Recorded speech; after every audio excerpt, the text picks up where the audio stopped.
Je crois en l'importance des récits et de la narration.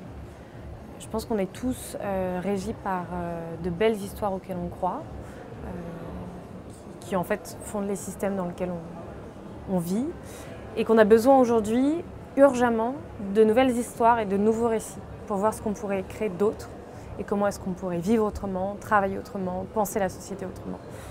Et dans le cadre de mon projet Wide Open, qui est une recherche internationale de terrain sur les tiers-lieux positifs, ce que j'essaye de faire, c'est de construire une narration sur ces nouveaux écosystèmes qui, pour l'instant, n'ont pas d'audimat, pas assez de visibilité pour pouvoir être entendus et surtout pour pouvoir être compris. Je pense qu'on ne peut pas avoir la pensée inverse. Ça n'a pas de sens de penser sans le territoire.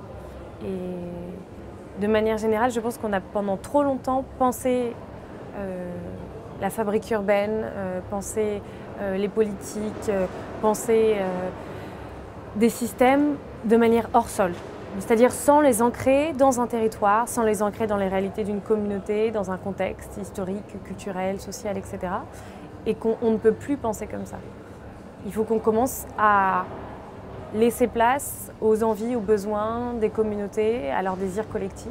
Je pense qu'il faut vraiment qu'on accélère le tempo sur la façon dont on met les choses en place, sur la convergence qu'on va réussir à créer entre les acteurs, sur des approches locales. Et c'est pour ça que je travaille sur la thématique des tiers-lieux, parce que c'est des lieux physiques sur les territoires qui sont des lieux d'ancrage de ces convergences, pour que ces acteurs locaux travaillent ensemble pour des grandes questions qui engagent le territoire et les communautés.